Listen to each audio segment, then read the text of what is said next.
Thanks for joining us today. I'm Kent Justice, your host for This Week in Jacksonville Business Edition. Okay, so our episode today, we're looking at a local business that you may not have considered as an investment in your home. Paul Anderson is with us from Garage Living Jacksonville.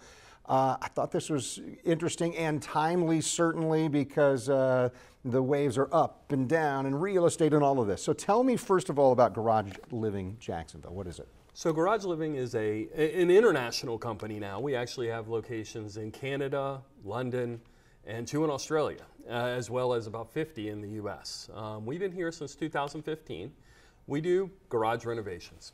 Everything from the flooring that you see to car lifts, to garage cabinets, storage facilities, anything from basic people who are moving down wanting some storage options to somebody who wants their garage to really pop. So this is interesting because I moved here from the Midwest, from Ohio. We had basements. Right. And you can't move to Florida without meeting a whole bunch of folks from the Northeast and other parts of the country. So is that part of the market that you're appealing to, is folks who say, what am I going to do? I don't have a basement anymore? I think that's really grown in the last few years. So it's people just almost panicking when we go because their garage is just full of the boxes that they have no idea where they used to put in their attic or garage, or they're perhaps downsizing as well, coming from, say, a bigger house up north where they had their kids. They're moving down here, still the amount of stuff, and they're trying to figure out where it all goes. And that's kind of where we come in, is to try and give them some solutions and options. So you mentioned national, even international. For anyone who's taken the plunge on home ownership, does it make more sense to invest like this in your garage? Because so many of us, you know, are just accustomed to us where I park my car if I can, because I'm not storing all that stuff in there. For sure. For a lot of times, I mean, we see it as a necessity, number one, because they have to have somewhere to put the things they're doing. Yep. But to invest in it and think of what am I going to get back to it long term, it does help people visualize, oh, how can I live in this smaller house? Like, how can I do this? Oh, this is what they did. This is where they put all their stuff. This is where the Christmas decorations went. This is where the bikes went. These are where the cars went. I don't even know if I'm going to get 2 cars in this 2-car garage. And, you know, it's sunny and not too nice down here sometimes. In hurricanes, we need to put the cars away.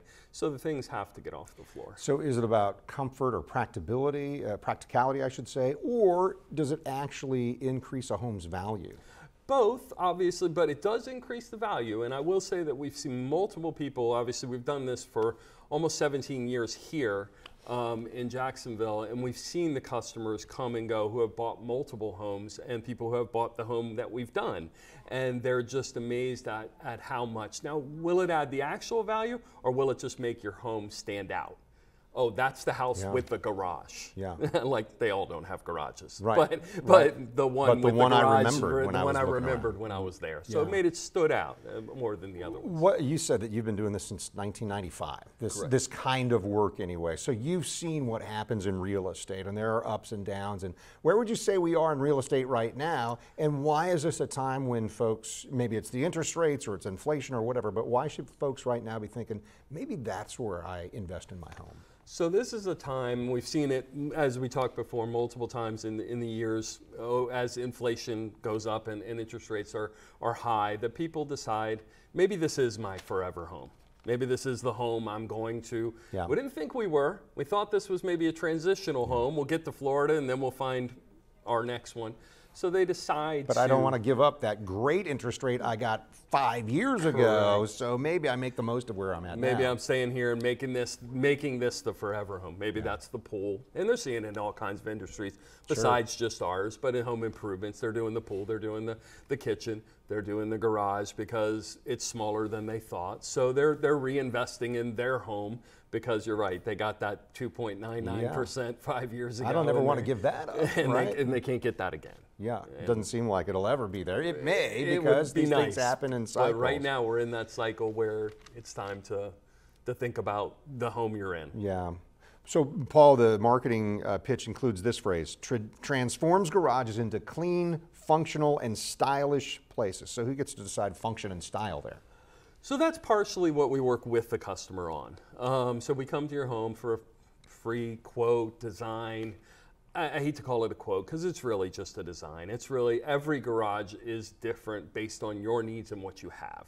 And there are many facets to it, right? Correct. Many different parts of what I can do in my garage remodel. For sure. Some people, it's mostly bins and things they need to get up and off the ground. And other people, it's just finding a place. People want things behind doors. People want to just know where they are. But for the most part, it does vary homeowner to homeowner and necessities, what you have, whether it be little kids or yard equipment or lots of storage options, or too many cars for too many parking spaces. Yeah, so where is the starting point, I guess? Does it have to be sealing the floor? And some of the flooring options in a garage these days are just beautiful. They're really spectacular. That is generally the starting point. Obviously, if you're looking at it, the floor kind of build from the ground up and do the floor. And those are great. I mean, the flooring options are fantastic. It usually starts from there and then builds, and we can always add on. So usually starts with the floor. We do that in a lot of new constructions, people that are moving down really like right away. Let's just get the floor so I can start putting things on it. And then later on, we'll do the cabinets or the storage or the wall systems or perhaps a car lift, things of that nature. So it usually from the floor up. If I'm looking at this as a kind of a remodel and investment in my home, what if I want to remodel down the road? How difficult is that? We've had multiple people do that, change colors in both we have our flex cabinets, which can change the cabinet doors out, but keeping the shell of the cabinet, so far less expensive to go from, say, a blue cabinet door that you had before to you got a red car and you want it to match, so you want to go red door. Reflaking and rechanging the floor is certainly something a lot of people have done over time, or just adding some different types of color in there and changing the design as far as slat wall or cabinetry and adding on to that. Yeah, from your perspective and the work you do, is there a right time of year to do it, or a right time considering the age and layout of your home? So the time, probably no. The age floor is as soon as possible, especially if you're buying new construction. Just get it done, because once you start loading things on, people are very rarely going to take it all off and do it again. It's much more of a process to get it all out of there and put it back into place. But as far as the process, whenever it's right for the customer, and generally sometimes they know it's time for, it's all boiled up. They've got too much stuff on the garage and they've kind of reached their boiling point. Yeah.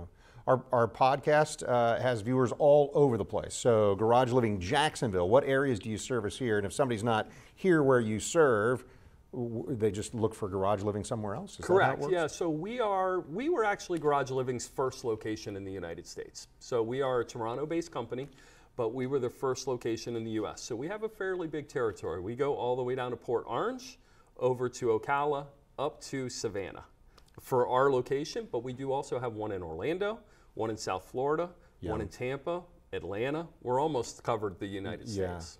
So when I think of, hey, things I'm going to do to add value to my home, and you mentioned earlier a swimming pool, or hey, I want a pergola, I'm going to expand the patio, all these kind of things.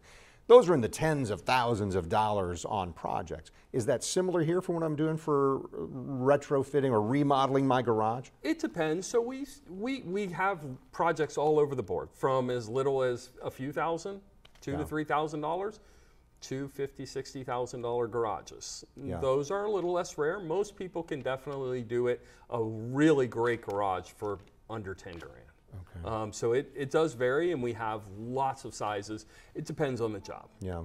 And one of the things that drew me to reaching out to you and talking about this is just that idea of adding to livable space in your home. You've got that garage, and if it's not set up right for you, you're not going to want to spend a ton of time out there. So, Paul Anderson, I appreciate it so much. Garage Living Jacksonville, thanks for kind of explaining some of this, giving us a chance to talk through it. I appreciate your time, Ken. All right. Nice meeting you. And thanks for joining us for This Week in Jacksonville Business Edition. I'd encourage you to like, follow, subscribe wherever you're listening to this podcast right now. Thanks for joining us today.